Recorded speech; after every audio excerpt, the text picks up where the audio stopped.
Hello everyone, আমি পুনম। তো yesterday দেখে এলাম লক্ষ্মণ উদেকার পরিচালিত 3.25 ঘন্টার সিনেমা ছাবা। তো ছাবা আমার কেমন লাগলো সেটাই বলবো। তো না, সেকেন্ড হাফ খুব ভালো লেগেছে শুধুমাত্র অ্যাকশনের জন্য। অ্যাকশন খুব ভালো দেখিয়েছে, অ্যাকশনের কাজ খুব ভালো ছিল, বিজিএম খুব ভালো ছিল। আর বিজিএম তো ভালো হতেই হবে, বিকজ অফ এটা এআর রহমানের বিজিএম ছিল, মিউজিক এআর রহমান দিয়েছেন। কিন্তু যদি ক্যারেক্টারে আমি আসি, ঔরঙ্গজেব মানে অক্ষয় খান্না, তার চরিত্র সেভাবে কিন্তু এক্সপ্লেন করা হয়নি এখানে। শুধু তার লুক আর কিছু ডায়লগের উপরে মানে বেশি ফোকাস দেওয়া হয়েছে। কাম্বান্দানা মানে এসুবাই, মহারানী এসুবাইয়ের যে রোল প্লে করেছেন উনি, সেখানে কিন্তু ওনাকে তেমন কিছু ভালো লাগেনি আমার। মানে ওনাকে মানে কি বলবো, মানে মানায়নি, মানে ক্যারেক্টারটা খুব একটা ভালো মানায়নি ওনাকে। মানে যেভাবে ভেবেছিলাম, মানে টিজারে কিংবা ট্রেলারে ঠিকঠাক ছিল, বাট যখন যখন পুরোটা দেখছি সেখানে কিন্তু ভালো লাগছিল না, ভালো লাগেনি আমার পার্সোনালি। আর আসবো আশুতোষ রানা, সাপোর্টিং অ্যাক্টর, ভালো লেগেছে ওনাকে। বিনীত কুমার ভালো অ্যাক্টিং করেছে।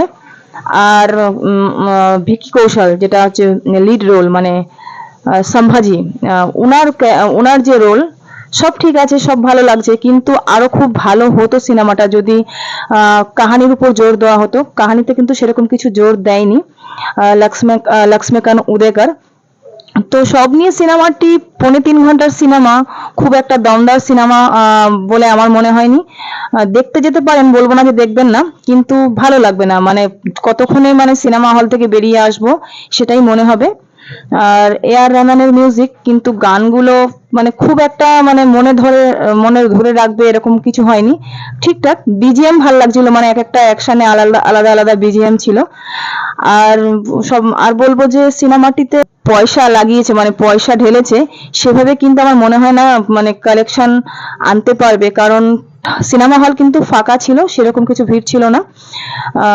মানে যেভাবে দেখিয়েছে যে মানে সিনেমার আগে অ্যাডভান্স বুকিং যেভাবে দেখিয়েছে যে এত কিছু, এত সিনেমা এত টিকিট বিক্রি হয়েছে, হাউসফুল হবে, কিন্তু আমি তো হাউসফুল দেখতে পেলাম না, সিনেমা হল ফাঁকাই ছিল।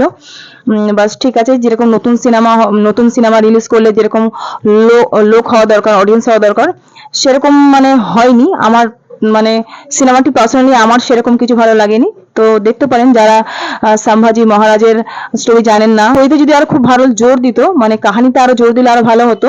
অ্যাকশনে খুব বেশি জোর দিয়ে ফেলেছে, অ্যাকশনে যদি জোর না দিয়ে যদি কাহিনীতে জোর দিত, তাহলে মনে হয় সিনেমাটি দেখতে আরো ভালো লাগতো।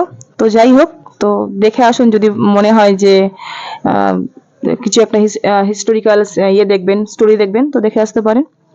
Thank you so much for watching সিনেপু। Tata, bye, take care.